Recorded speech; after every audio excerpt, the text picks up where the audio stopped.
I want to welcome Rowan. Thank you so much for joining us. I really appreciate it. I wondered if you could just start by giving us a sort of potted history as to your screenwriting journey and how you got to be on this stage with whatever landmarks you think are important through that. Okay. So just before I do that, and in the spirit of what Stephen was saying, my mission's quite focused because I don't have you for long, and this means as much to me as I hope it means to you.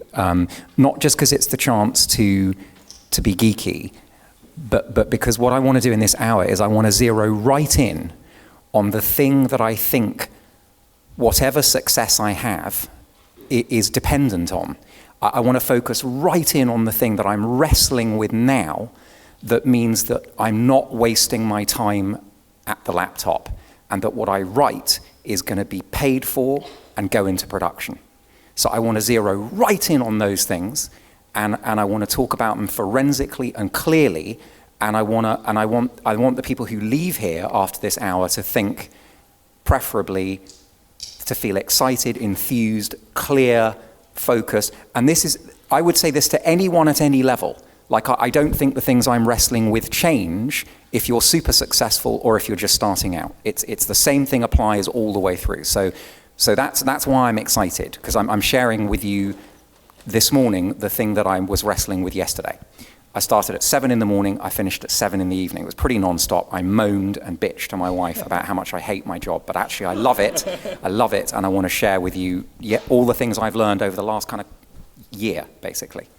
LSF as therapy. We've often talked about this. This is group therapy. We're all writers. Hello, welcome. We all have the same problems. Let's talk about them for an hour. So to answer your question, I studied language and literature at university. I wrote plays. It occurred to me that if I was going to write plays, I would never be able to afford anything more than a sandwich. And I grew up in an era where movies were it. Apart from occasional things on television written by Dennis Potter, telly was rubbish. Movies was where the glamour and the art happened. So I started writing movie scripts. I sold my first movie script. I don't know how I managed it. Yes, I do. It was on the advice of a literary agent who's sadly no longer alive. Her name was Jane Anakin. She worked for William Morris back when they had a little office in Soho Square. She said, "I've read all your plays. I can't make head or tail of them. You might be talented. I really can't tell. Go away and write something you know about and make it a script that I can sell." And so I thought, gosh, what do I know about? I know about what it's like to be raised by a single mum. So I wrote a story about a single mum whose 2 kids try and set her up with Mr. Right because they're worried about her being lonely. And I set it on a council estate because I'd just seen Gary Oldman's Nil by Mouth. Even though I didn't grow up on a council estate, I lived in Brixton at the time and I was surrounded by them. And for some extraordinary reason, I made her an alcoholic. I don't know why, it just seemed to make her more interesting. So I went to an AA meeting as a bit of research.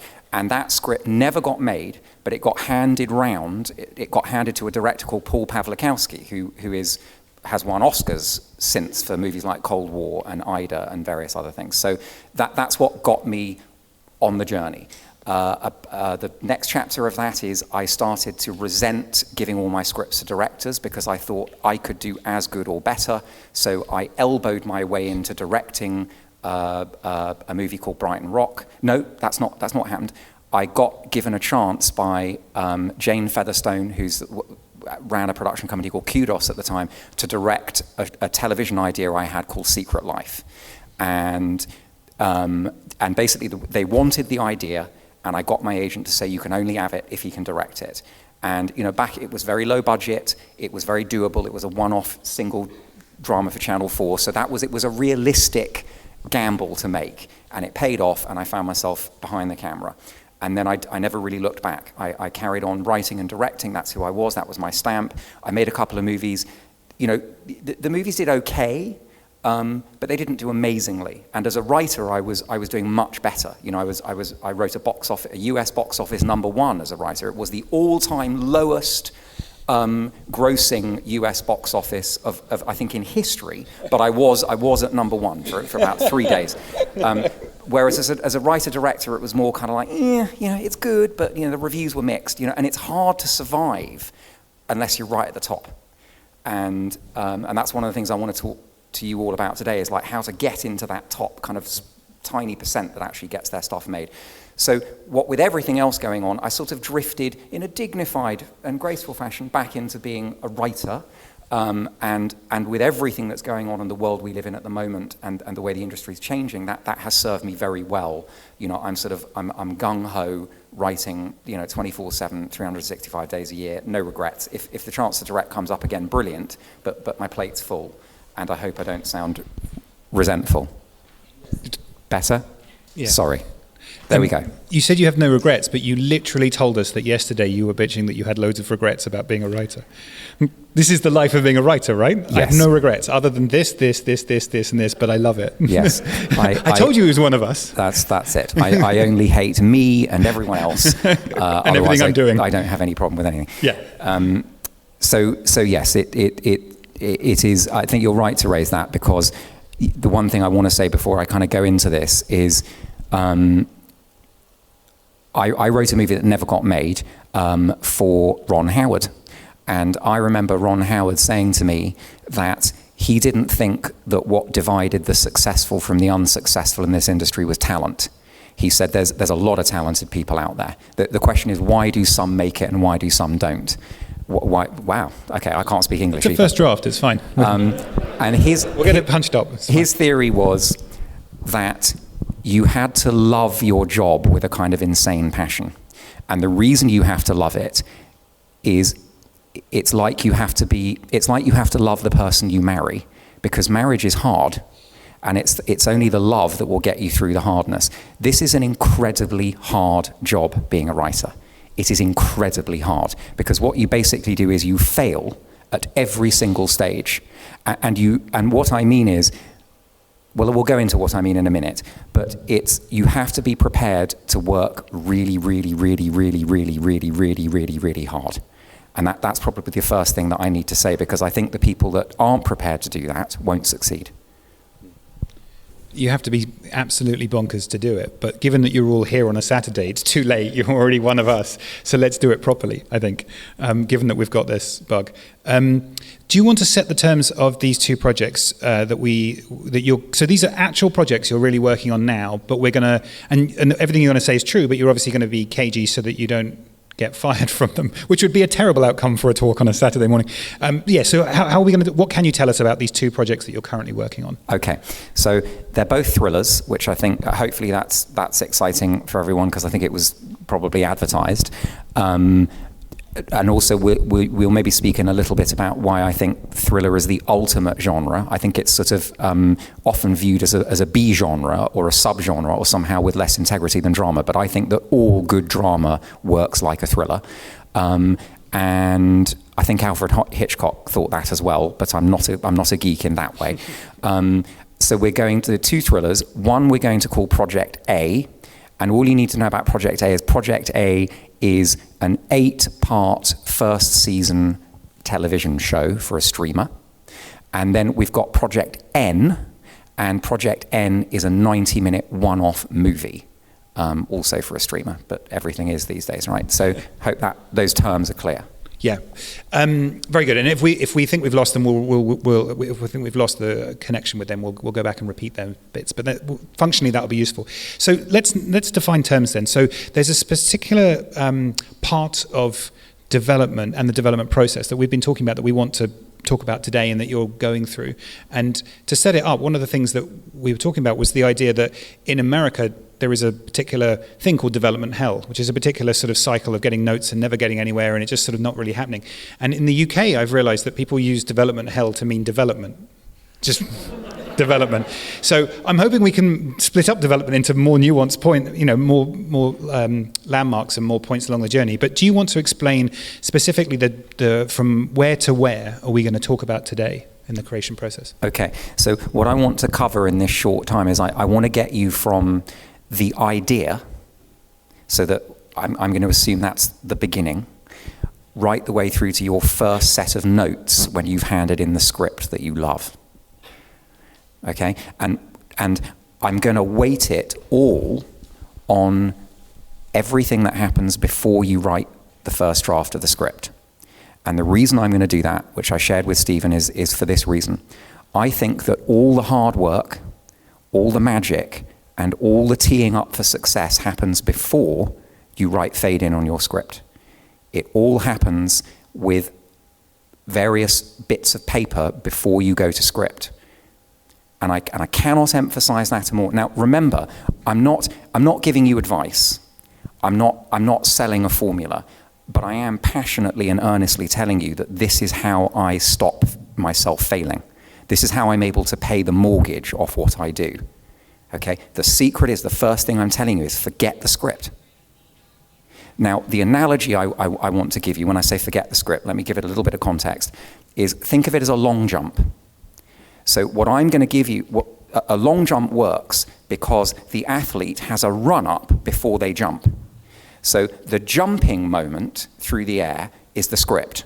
And we will talk about that in a little bit. But what I really want to talk to you about is the run-up, because the run-up is what will give you the momentum. The run-up is what will make you fly further than anyone else and get you over that line that you have to get over to get the script produced and to stop you spending the next 5, 10, or 15 years of your life being an unproduced writer, because nobody wants that. I mean, there are people who do very well in that in Hollywood, but they've got swimming pools to make up for it. We don't over here. So we want to get everything made, and we want to be able to look over the last 5 to 10 years and look at our batting average. How many things did we get made per year in the last 5 years or 10 years? You want to look back over that, and you want to be high up the pecking order, and you want to be proud. You want to say, I got something made every year, or I got 2 things made every year, or I got 1 thing made every 2 years, but you don't want to really be falling below that. So I think all of that magic happens in the run-up. And the very first part of that I want to start with is the idea. It's a single piece of paper, and it's somewhere between a paragraph and a page, and I want to talk about that first. I don't think we need a question. Do you want to do that then? Okay. By the way, I want to check in with you guys because you've bought tickets, you've come here. Some of you maybe come from quite a way. Is this all feeling? So stick your hand up if this is all feeling thumbs up or thumbs good. Down. Okay, I'm only seeing thumbs up. Okay. So awesome. Very good. Awesome. Okay, because you're the reason I'm here. So the idea. With the mic, just. With the mic. I'm just sorry. So the idea. Now, with reference to Project A, the idea was a book that I was given by a producer that came through my manager, and I sat down and I read the book. And I enjoyed the book. It was a very well-crafted book. I could see why these quite successful producers had optioned the rights to the book. And I felt that sort of salivating, adrenaline-fueled sense of, I'd quite like to do this. I wonder how many other writers they've sent this bloody thing to. Like, what's the competition? How small is the hoop I've got to jump through to get this? So basically, I read the book, and the very first bit I want to share with you is you've got to love the idea. Okay? This goes back to the marriage analogy. Don't have an arranged marriage because, your parents want you to, or the partner's got a bit of money. That won't get you through to the end of this. At the end of the day, all the way through this process, your stamina and resilience will rely on how much you love the idea. Okay, so that's Project A. Project N, which I'll remind you was a movie, that was my own idea. And here's how that worked. I went away with my wife for our first weekend away in months and felt like years because of the pandemic. Our 12-year-old had a granny looking after her, and we went away for a weekend. And I said to my wife, I want to come up with an idea this weekend. And it was partly because I thought, well, maybe the idea could be a novel, or maybe the idea could be a movie. But I just felt it I felt that discomfort you feel when you've got something brewing, and I wanted to get it out there. So I set myself a goal. I said to my wife, I'm really sorry, but over this next 72 hours, I'm going to work on an idea, and I need an audience. I need you to be my audience. You're on holiday with your family on a weekend. Yeah. When you were talking about the mad, passionate stuff, like that makes you succeed, I can see that. And I'm sure being on a weekend, we're here. But yeah, so you had that feeling that something was coming, but you needed an audience. You couldn't just do it in a room by yourself. No, and that's one of the things I want to share with you about the idea stage. Test the idea on someone who's going to listen and who is what they call in the States a friendly read. So someone who's not going to dump on your idea. Because the idea is a seedling at this stage, and it won't survive a storm, and it won't survive, it's got to be watered and it's got to have sunlight. So you want someone who's going to listen attentively and be encouraging, but also kind of go, I like that bit, but I don't quite understand that bit, because that'll help you shape the idea very quickly, because two brains will work on a problem much faster than one. And as a writer, we're very isolated. You need to be pitching the idea all the time. Now, some of you might not want to hear that, and some of you might think, well, who am I going to pitch it to? But you've got to find solutions to those little problems early on, because the thing I'm going to share with you is this. David Mamet, do we all know who I'm talking about? Okay, great. Go out, buy David Mamet's books on writing. He's written some wonderful books on writing. But one of the things he said is that ultimately a story, whether it's a play or a movie or whatever it is, should be structured like a joke. Now, he meant that in two ways. He said, first of all, the way jokes are structured is there is no extraneous element to the joke. Everything in the joke is relevant to the punchline. Everything in the joke leads up to the punchline. If there's any element of the joke that isn't relevant to the punchline, it falls off. You cut it out. You get rid of it. Jokes are very well crafted. So structurally, a joke is important for us as writers to understand that all the elements must lead up to the punchline. The second thing about the joke, he said, is that you can deliver it briefly, knowing exactly where you're going, to a crowd of people in a noisy bar who may not want to pay you any attention. And you'll grab them from the minute you say, I've got a joke, then you'll hold their attention up to the punchline. That has got to be happening on your first page. I want you to think of it in those terms. Now, I don't want you to crush yourselves with a sense of, oh my gosh, how the heck am I going to achieve that? Because all of this is within the context of my wife, so she's not going to fire me or divorce me if my early idea isn't any good. But at the same time, I'm trying to get her attention and hold it, and she's busy, and I've already bored the pants off her. She's on holiday. She's on holiday.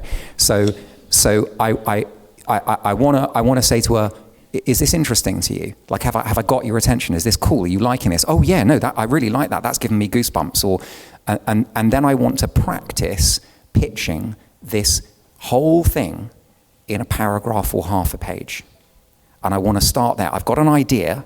I don't want to grow it beyond a way into the idea, a kind of fudgy middle bit, and then where we're going at the end with it. And I want you all to be thinking about the idea you love and wrestling with it in very broad brushstrokes, beginning, middle, and end, in a few paragraphs to a page. And I want you to understand that everything starts there. And the reason I want you to understand that, as Stephen has attested to,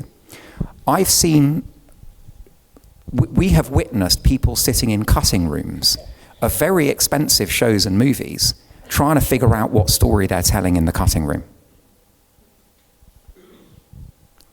I've seen arguments happen while something is in production about what story we're telling. So if you're not clear on the story you're telling from the get-go, nobody else is going to be. And it's going to be very hard to, deliver a script that feels like it's teed up for success if people are reading it going, well, there's 3 different stories going on here, or there's a story that starts and then you can't track it beyond page 9 because it turns into another story. And so you understand why I bring everything back to the joke and the punchline. Fundamentally, what do you love about this idea, and how can you tell it briefly and keep working on that brief version? Brilliant. There's so much in there to unpick that's useful. As a brief aside, does anyone put your hand up if you feel like you don't immediately know who that other person would be that you would pitch to? That just raise your hand, keep your hands raised, look around, find each other in the break, okay? Because you now have a buddy. Okay, thank you. You have no excuse now. I just took away your excuse. So how linear or indirect is that process? Are you pitching? Do you have your wife sitting there and you're just going, okay, so a guy walks in a bar, no, not a guy, an elephant, or do you actually have, by the time you're pitching it to her, you're fairly there and she's just going to knock off some rough edges? No, and this is an important thing to say, because the reason why one's buttocks clench at the idea of having to tell someone your rudimentary story is, you know as well as I do, it's going to be really awkward, isn't it? I mean, if you're anything like me, the first few attempts to tell this story, and by all means write it down first, kind of back of a fag packet type thing, get your mobile phone out, open iNotes and write out a paragraph or two. Or just, even if you don't have that, what's your central idea in a line? The reason why it's so awkward is because, nothing works until you've figured out why it isn't working.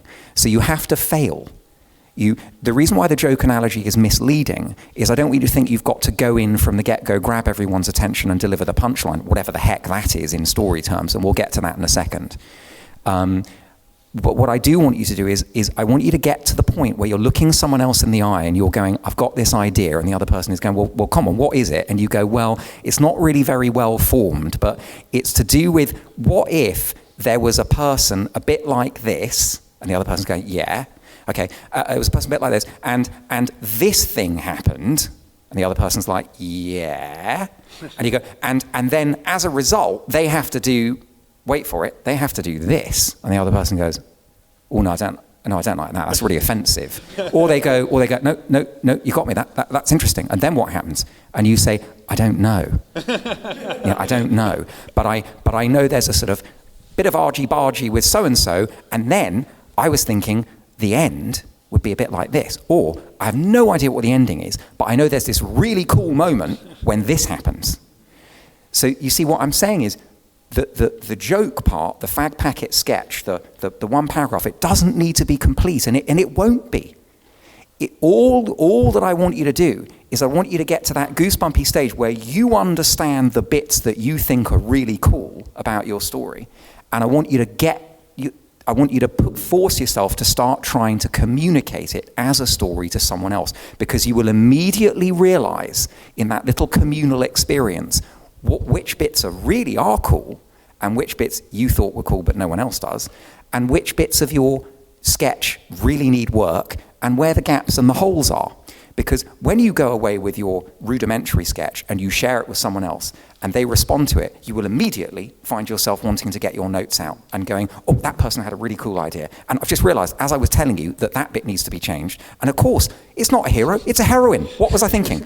And you'll start building that, you'll start doing revisions on your paragraph to a page. Your paragraph will start growing into a page, and that's okay, and you'll start making changes to it. And this is a really exciting part, because this is when you're figuring out the rudiments of your story, and then go back to the person and go, okay, I'm really sorry, can I read it out to you now? Because I've gone from a paragraph to a page, and I've got that middle bit sorted out, and I think I've got a better idea for the ending, but can I test it on you? You've got to test, because it's trial and error. And that's why being a writer is such a miserable effing job, is because you're always going to be failing. That's how you succeed. It's by falling off the beam that you figure out where the beam is, because you can't see the beam. The beam's invisible as a writer. You will never sit down, unless you're a genius, and there are some out there, but you're never going to sit down and go, I've got the A to Z of this story, and it just got downloaded by God into my head. Let me just tell you it right now. And by the way, I've got all the cliffs, twists, turning points, and chapter breaks in my mind. No, that's not going to happen. And don't put horrible false pressure on yourself. Get ready to fail. Someone much cleverer than me, who I think sells lots of screenwriting books, says it's fail fast. It's your willingness to fail that will be the secret of your success. Sometimes you feel like you are being an idea downloaded from God, but on a crappy old modem. And you're like, I lost it, I had it, it's gone. It was great, but it's gone. I think one of the nice things about that process, let's say you are talking to your buddy or your partner or whoever, and you're failing, because in the good way, you're giving an idea, they're like, meh.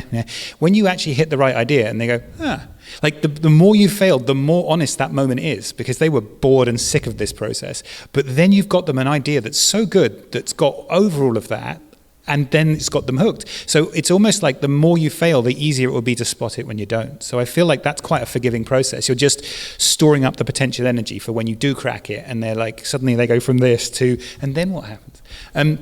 So on this project N, this sort of, I'm going on holiday, I'm going to come up with an idea. What was the chronology of how long that took from the decision to come up with an idea to having an idea that you then felt, this is my idea? Okay. So here were the critical bits of this. We're still on the very first part of the long jump run up. Okay, so just to really beat the analogy over the head. This bit, the 1-page bit, the beginning bit, the idea. This is like the long jump runner just taking off. It's that first push. Okay, makes sense? We're not sports people, but I think we get it, right? We've seen it once or twice, right? Okay, good, we got it. The crucial bits of that particular weekend, I'm just going to try and give you physical details. I remember walking on a shingle beach with my wife and telling her the story. So that's the bit I've pitched you a little bit now. The other bit I remember was sitting up in bed with my laptop and writing until about 2 a.m. because I got that white hot fever. I got that, like, I've got to get this down. And that's another crucial bit. If you don't have the white hot fever and you don't want to get it down, that's okay. But you got to be in love with that idea. So find the thing in your writing that you're really excited about and focus on that, and forget all the stuff you think you ought to be doing because someone told you that ITV are looking for this. Just go for the thing that makes you goosebumpy and excited about this story. Even if you think it's offensive or irrelevant or anything, just go for it, because that's the alchemy. So it was writing it down. Then it was reading it out. I've mentioned that too. So you go back to your partner. Did you wake her up? Didn't wake her up. Oh, well done. In fact, I was in the spare room. Okay, of course you were. She doesn't like the sound of the tapping. God, she's not a writer, is she? She doesn't get it. So read it out. Get a bit of feedback. Go back to that 1 page. Rewrite it.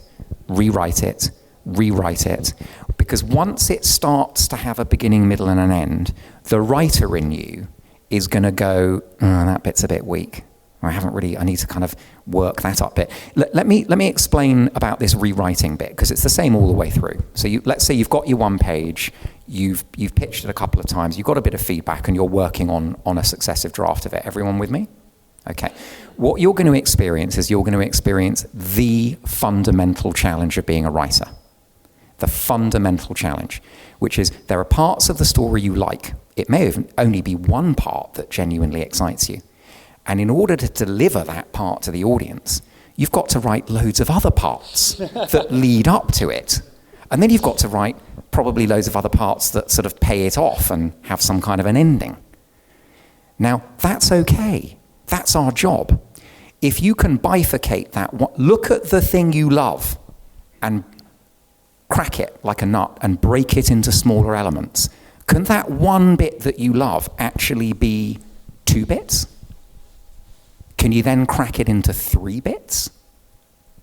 So if the thing that you love is, when this boy meets this girl, or when X happens to Y, or when something happens, can you break that something happens down into its constituent elements? Why does it happen? Why does it happen now? What are the immediate implications of it happening to your key characters? Do your key characters require other key characters in order to share their experience with? Or is there an obstacle that you need to put in the place of the thing happening so that it really feels earned? These are the fundamental questions which are logical questions. You don't need a script editor for them. You don't need a producer. They're just common sense questions. How can I crack the thing I love apart into smaller pieces? How can I lead up to it? And what are the consequences going to be? Those are the things you're going to be asking yourself as you develop your 1 paragraph into your 1 page. And your 1 page may now start growing into 2 or 3 pages as you begin to break things down. Now, here's what I'm going to suggest. Don't write once upon a time all the way through to the end. Don't start at the beginning of your story, which may bore you to tears, and you feel that you've got to wrestle with now and get that right before you get to the bit that you love and that you know you've cracked. Forget that. Don't write the story in order. Start with the thing you love most and work outwards from there. Because if you try and write the story in order, you will crush your creative spirit, and you will feel like you're in a school lesson, an English lesson, a creative writing lesson, and you've just set yourself homework, and you've got to get from all the bits you're not interested in, you don't understand, to the bit you like. So start with all the bits you like down on your page, And even if your one paragraph is only the bit you like, but you don't know kind of how to frame it in a context, that's okay. And what you're then figuring out is, what bits do I need to join up the bits that I like? So if there's, in order for X to happen, Y's got to happen, and I don't really know how Y happens because I'm not an astronaut, or I don't really care how Y happens because I'm single and I'm writing about being a parent.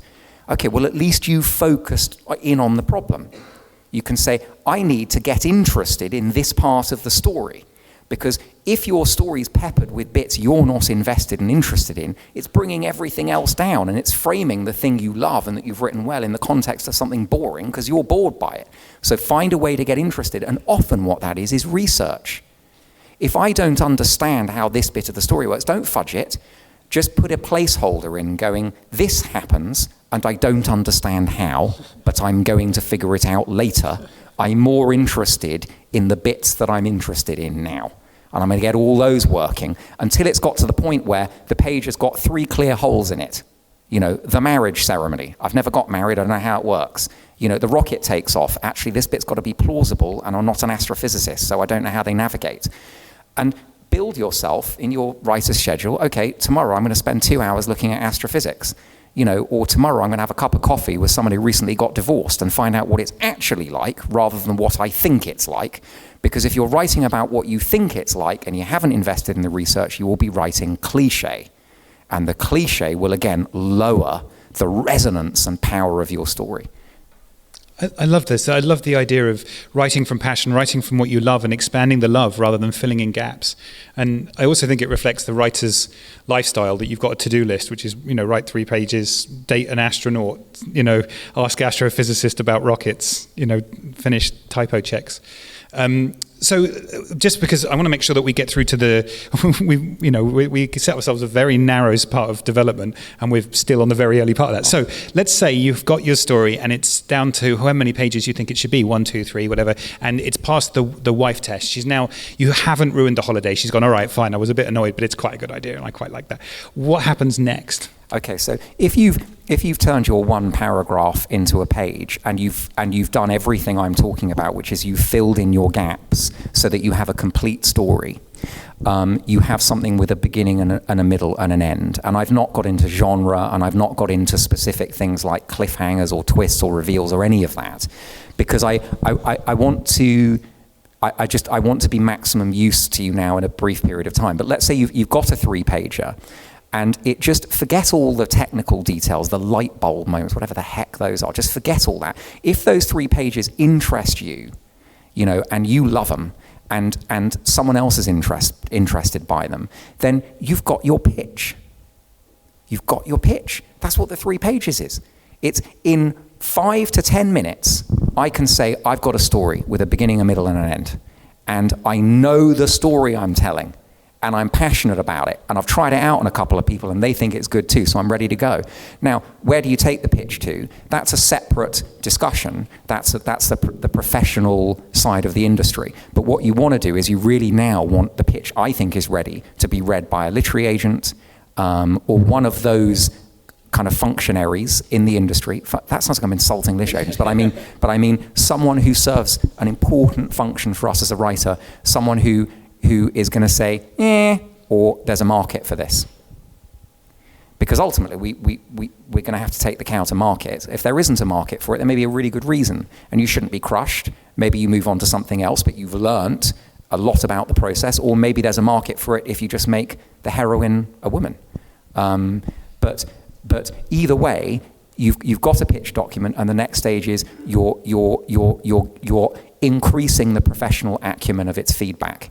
So, you know, you're going to a literary agent, you're sending it to a producer friend, you know, you're getting a bit of feedback, and that will help you in your subsequent draft of the pitch, get it to the point where you and your producer friend know that, you know, Netflix is looking for something a bit like this, and then you get your pitch window and you pitch it.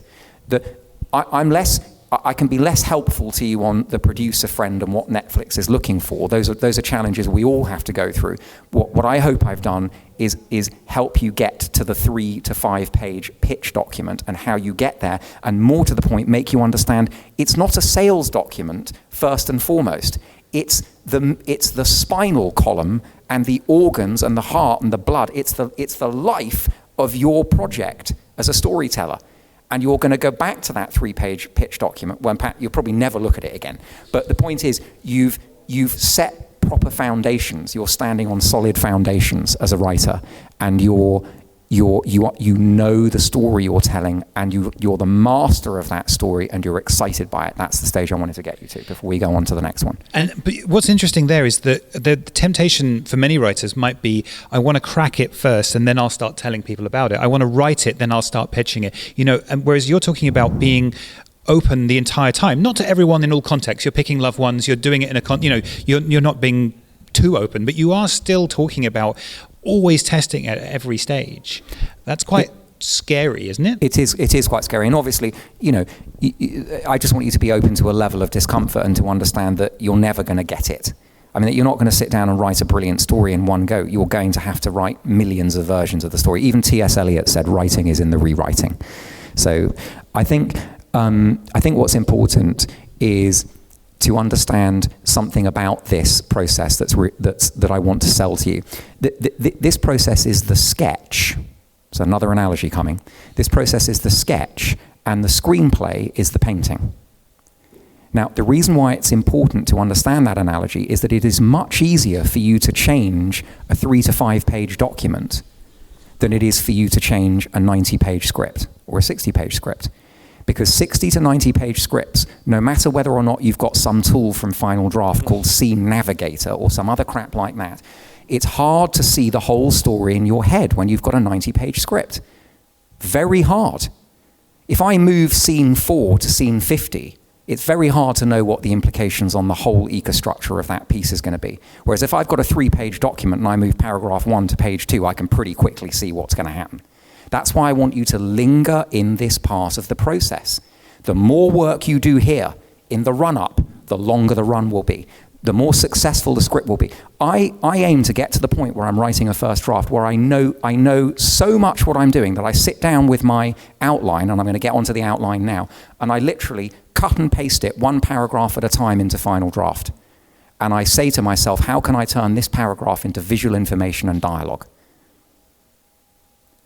Now, I've got to be really confident if I'm cutting and pasting that I know the story I'm telling. And I want to get you guys to that stage. So the next part of the process is to talk about the outline or the treatment. And I'll do it in terms of Project A and Project N. So we're moving this on. So we've got about 20 minutes. We've got about 20 minutes, and I'm going to try and open up for questions and things like that in a bit. So think of your questions, but stay in your seats for now. But yeah, let's do it in these 2 projects. So reminder, so Project A is a TV series for a streamer, and Project N is a movie for a TV series. And Project N is a movie for a streamer. So Project N, my ambition is to get to a 90-page script. And where I am with Project N is I've only done the first bit. I've done the first 2 bits. I did the idea, so that was the one I talked about, came on a weekend with my wife, and it was initially a 3 to 5 pager. I sent it to a producer that I've worked with before. I also sent it to a publisher because I wanted to compare the 2 results. The publisher was a bit lukewarm. She said, I think this has potential. I think this is intriguing. Oh, that's brutal. I think this has potential. I think we could do something with this. And then I sent it to the producer, and she basically said, wow, this is great. I want to do it. I think there's a place at Netflix for this. So I compared the 2, and I thought, well, I'm going to go where the enthusiasm is. And also, I've never written a novel before, and I don't know how to. So we're gonna leave that. We'll leave that to one side.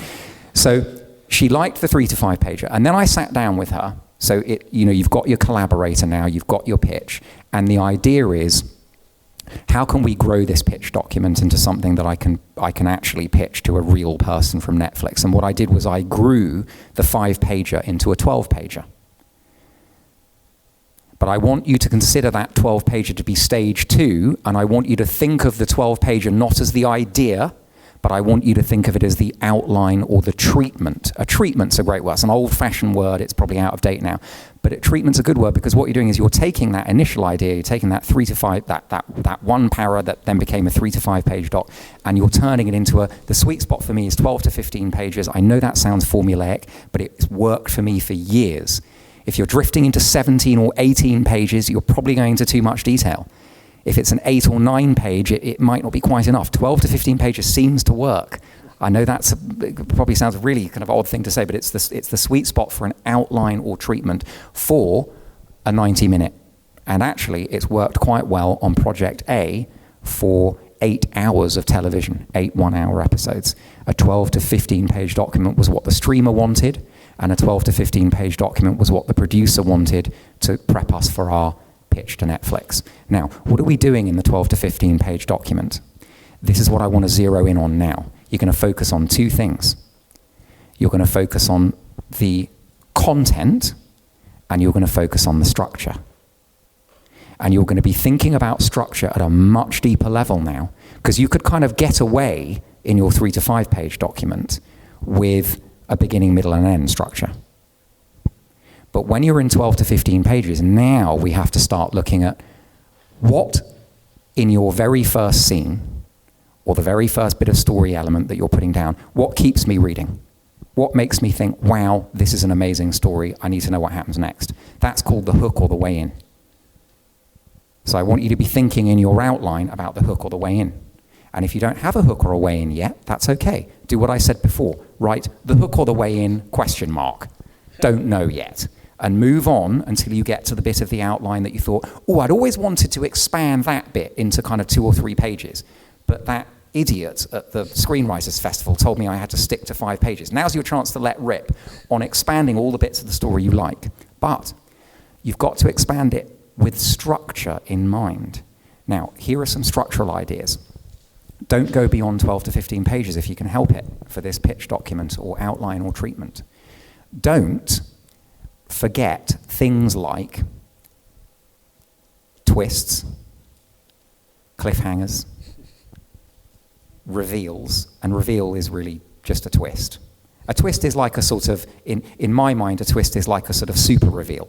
It's not just, a twist is a reveal where we discover something that's really interesting, but what makes it twisty is it's the opposite of what we thought was going on. So a twist is what Aristotle called a reversal, although Aristotle really meant by a reversal, a reversal of fortune. But it's the idea that a twist is a reveal on steroids. Cliffhangers are those moments where you end a paragraph or a page or your beginning bit or your middle bit or your end bit.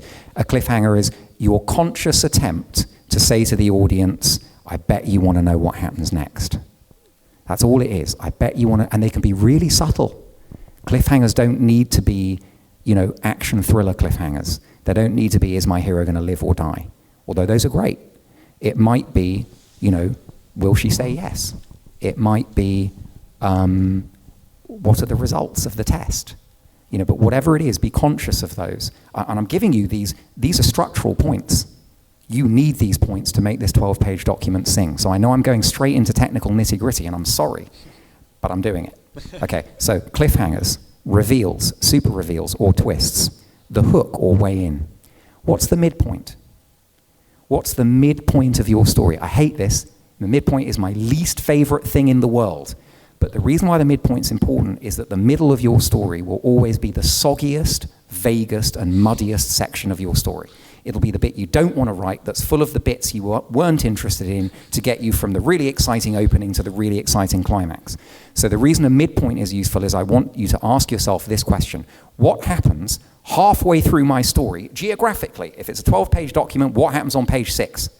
What happens that I could put the heading midpoint and it would be really exciting, really interesting, or a turning point? So the midpoint can be anything, but I want you to root it to something concrete that you understand that is cool, because that will stop your middle section being muddy and heavy and soggy. And by the way, my midpoint always changes. Okay, so don't be wedded to it, because as the story length shrinks and grows, and as I move stuff around, what was the midpoint suddenly ends up, at the beginning, or sort of in the middle, in the middle section of the beginning. Just keep looking, what's happening in the middle of my story, and can I make it more interesting, weightier? Can I make it a turning point? Now, I want to talk to you about turning points. Turning points are moments where your character makes an important decision, where something of consequence happens that sets your story on a slightly new trajectory. A turning point is a moment in the story where something of consequence happens. And what I always want you to be thinking about is consequences. How many parts of my 12 to 15 page pitch have no consequence? Look at the page and go, paragraphs 1 through 5. What's the consequence of paragraph 1? Well, you couldn't have the rest of the story without it. Great. What's the consequence of paragraph 2? Well, it's a bit iffy, but I just really liked my description of the color purple. No, go, cut. Here's a tool I want to give you. Put at the end of your 12 to 15 page document a heading called floating. Floating is where you put all the ideas you love and you don't want to delete and you don't want to consign to the oblivion of another file. You want to keep your eye on them, but put them at the end of the document. Don't let them clutter the forward momentum of everything else, because here's our great enemy. I remember I told you the worst thing as a writer is the boring bits between all the interesting bits. Okay, here's our other enemy as a writer, the bits we love. Because the bits we love might not be serving the story. Wow, that's a bit of a mind game, isn't it? You just told me that the bits we love were everything that were important about the story. That's true. But I also want you to be mercenary. I want you to look at the bits you love and go, are they really crucial to the story? Because if they're not, I want you to put them in the floating section. Plot twist. Yeah. Okay. So, these are the tools I've given you. The way in, or the hook. The midpoint. I want to give you 2 more tools, sorry, before I do a summary. I want to give you something called the final battle. We all know what that is. I don't need to tell you what that is. That's when the opposing forces in your story have their final showdown. And whatever is going to be dominant in your story wins the day. Now, this may sound all very puerile, but I don't know how to tell stories in sophisticated, modern, abstract ways. Ultimately for me, stories are good versus evil. That's not popular these days, but that's how I write. There's something I'm rooting for that I want to succeed. So the final battle is when that thing succeeds, and it can only succeed when just before the final battle it looked like everything was lost. So another bit that I want you to think about in your 12 to 15 page structure is the low point, and the low point must come just before the final battle. So the low point is when your hero looks like he's completely beaten, everything's screwed, everything we hope for is messed up, there's no way he can get out of this.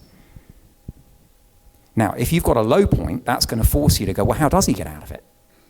And you're going to have to go back through your story and sew in the thing that gets him or her out of the low point, so that it's not a deus ex machina. You can't have your hero or heroine completely broken, and then this coincidental thing happens that then gives them the power to win the final battle. No, the thing that happens has got to be sewn into the story. And I want to give you another point. This thing that allows your protagonist to get from the low point to winning the final battle should preferably be something to do with their flaw or weakness as a character. Because that, to me, is where the truth of storytelling comes. That your hero or heroine will have a weakness that they're embarrassed about, that they don't want anyone to know about, that it looks like it was the thing that was going to make them lose the final battle, and that's somehow the key to them winning. That's the Holy Grail. You don't have to do it that way. It could be just that they made a friend early on in the story that nobody else liked, and they were kind to them, and that friend gives them the magic sword that allows them to win the battle. Now you see that's organic. They were nice to the person that gave them the thing they needed to win when nobody else was. So they've kind of morally earned their victory. But however you do it, low point to final battle and what gets them from one to the other. I don't want to cut you off. I just want to make sure there's a time for a couple of questions. Is there another thing on the end of this, or you? Yes, there's the denouement. Let's do it. So the denouement is having won the final battle, what is now new and different about their lives? The final battle is the moment when they walk off into the sunset. What is new and different about your protagonist's lives that is kind of satisfying and that is a testimony to everything they've earned? So if it's, if the whole story was about a Neanderthal village needed fire, then your denouement is going to involve a feast around a great big bonfire. So whatever it is about your denouement, if your story was about boy meets girl, then the denouement is the happily ever after moment. It's a moment where you try and squeeze their entire future, or boy meets boy or girl meets girl, doesn't matter. It's you're squeezing their entire future into that denouement. It's a little taste. So I'm going to go back through the summary. I might not get it completely right, so forgive me. And you don't, remember, these formulas are there to serve you. You're not there to serve the formula. So the way I want you to use all these is as follows. If when you look at your 15-page document, you're thinking this is flat, this is boring, I don't feel confident about this, that's when you use these formulaic ideas I'm giving you to say, well, do I have a midpoint? Do I have a hook or a way in? Do I have enough turning points? Do I have a character arc? That's the last thing I want to give you. Your character must be different at the end than they were at the beginning. I know we all know that, but I've been doing this for 25 years and producers are constantly saying to me, how's he different at the end than he was at the beginning? Or she at the end, and I'm constantly going, oh, I don't know, I lost sight of that, because that's my particular weakness. So only apply the formula to serve the story and to serve your passion and freedom and to help you when the story isn't working.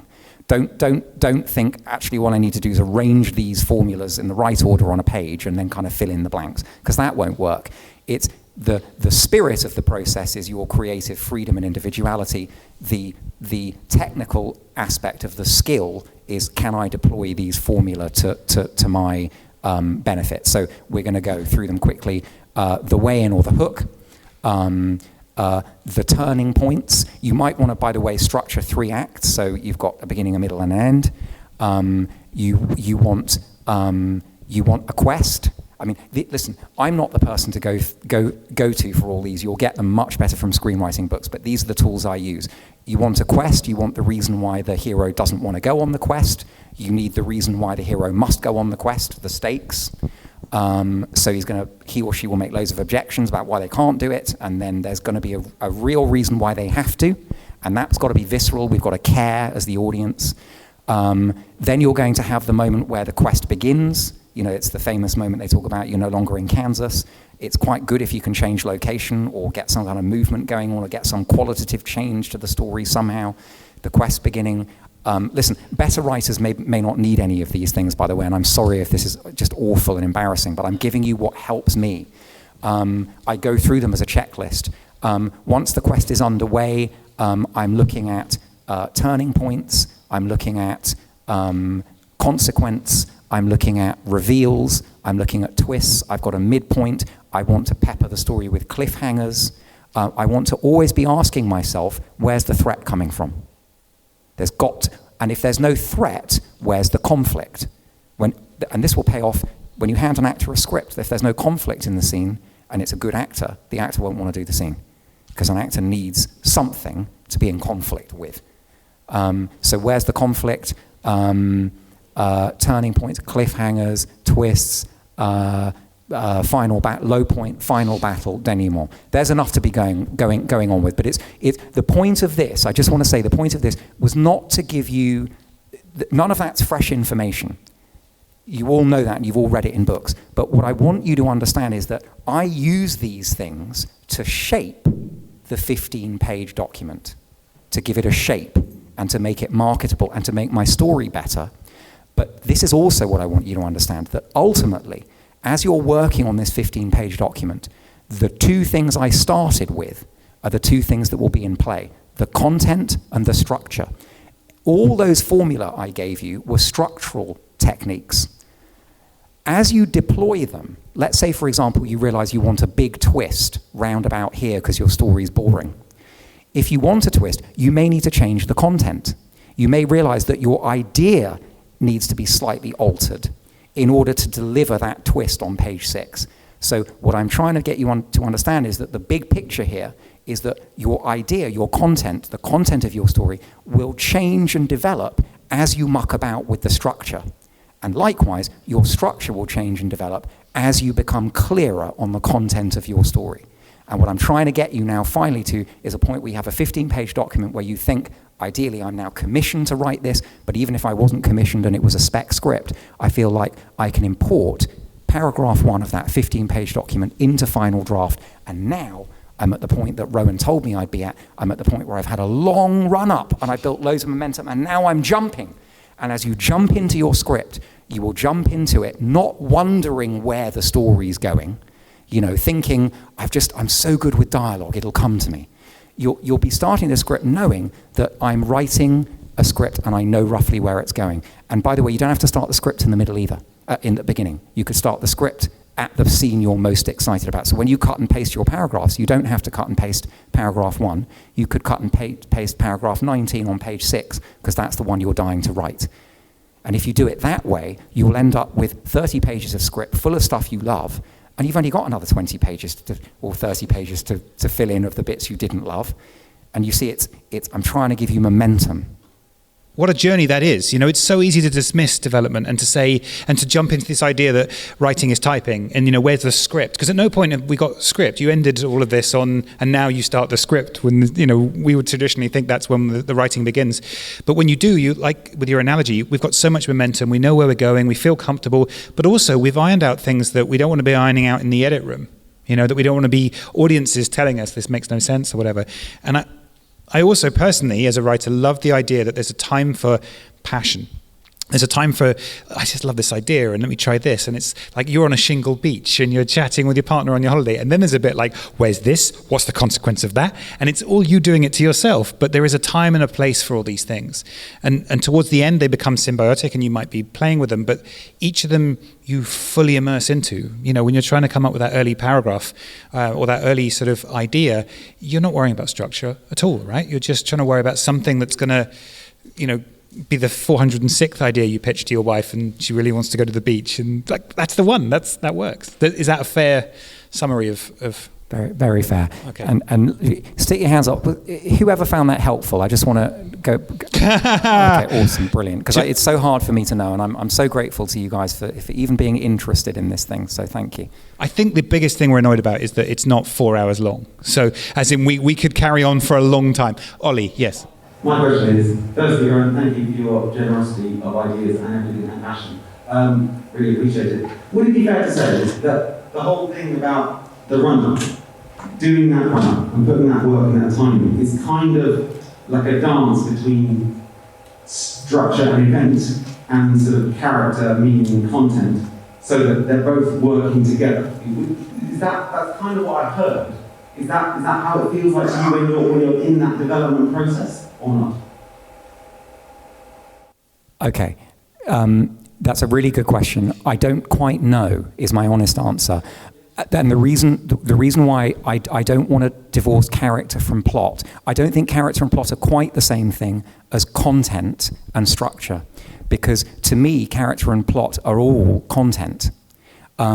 Structure are the formula I gave you that aren't really to do with plot, although they're plot points, then they don't contain any content to them. The other thing I think you have to be a bit careful of is Aaron Sorkin, who's a much better writer than me, said that there's no such thing as character. He said there's only quest. So I want you to really understand this about your character. It doesn't matter what they wear, what their accent is, where they come from, or any of that, if you haven't got a quest. The most important thing about your character is what do they want, and why do I give a shit whether they get it or not? And you have to ask yourself that question in every single paragraph of everything I've told you. And every single paragraph must serve what's the character's quest and why does it matter? And they're either moving closer to it or further away from it. And if they're not doing any of those things, your story has gone adrift, and that's why it isn't working. So that's a bad answer to the question, but it's the best way I know how. It's the difference between character and characterization, isn't it? Like having an accent is not a character. It's just a character point to them. Yes, good question. Yeah, thanks so much, very useful. You mentioned content and structure as the two things you want to go in. I wonder if you could talk about the things that shouldn't go in at this stage, and the kind of paths that go off into cul-de-sacs that are mistakes away from the tightness of this document. Okay, that's a great question. So look, don't write about what actors you envisage in the role. Don't go into too much visual description, because that's really the sort of the director's job. I mean, by all means, give a geographical location, give a flavour of atmosphere. You might, on this 12 to 15 page document, want, and I think indeed you need, a section called style or atmosphere or visual, and you also, or tone. but keep it to a paragraph. You know, the brutal news is no one's that interested in a writer, in a writer's view of what the movie should look like. That what they really want to know is more or less, is it a good story? So I think that can be a distraction. And other things that I think are distractions might be, anything that isn't serving what I talked about. Just put it in floating, you know? I call it, when I'm doing writing, I call it all the slides. I call it the farm, because I'm sending them off to live on a farm, because I know they're going to die, but I'm not ready to let go of them. But they need to get out, so they get sent. When I've got some slides later on, I'm not going to show you because they were great slides. They just didn't serve anything. So I put them in the farm, and now they're gone. Don't in your 15-page document put camera angles, for example. It might occur to you that's a really good idea. I don't think it is. I don't think they care at this stage. Last question. I wanted to ask about character flaws and also theme, and kind of when that emerges for you and if it's consistent. So is it something where when you have that initial idea, you go, right, okay, this character is going to have this flaw, and the journey is about this, and deep down the story is about this, or is it something that you only find out at a later stage, and what stage is that?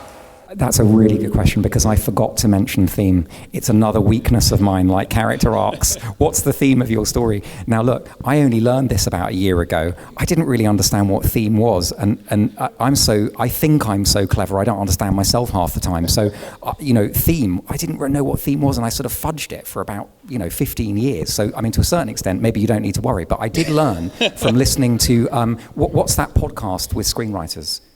Script Notes. Okay, yeah. So on Script Notes, Craig Mazin told me what the theme is. So I'm just going to tell you what he told us.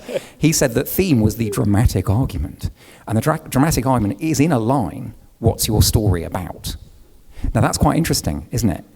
Can you boil that? The really hardcore version of my one paragraph is your theme. What's the story about? Because in development speak, script editors think the theme is the ideas lurking behind the story. Now, they're partly right, but the two must be interlinked. So let me give you an example. I'm going to give you a hardcore example. Project A that I'm writing, here's the theme in terms of its absolute abstract message, because a streamer these days wants to know, what's the message? They didn't used to want to know that 10 years ago. Why are we saying what we're saying, and what are we saying? The theme is this. The more responsibility you take for your own life, the more freedom you will have. That's my theme, and it's in a line. Now, it may sound like something you read on a cereal packet, but it's quite hard to develop into a story, and that's why you've got to have the other bit of the theme.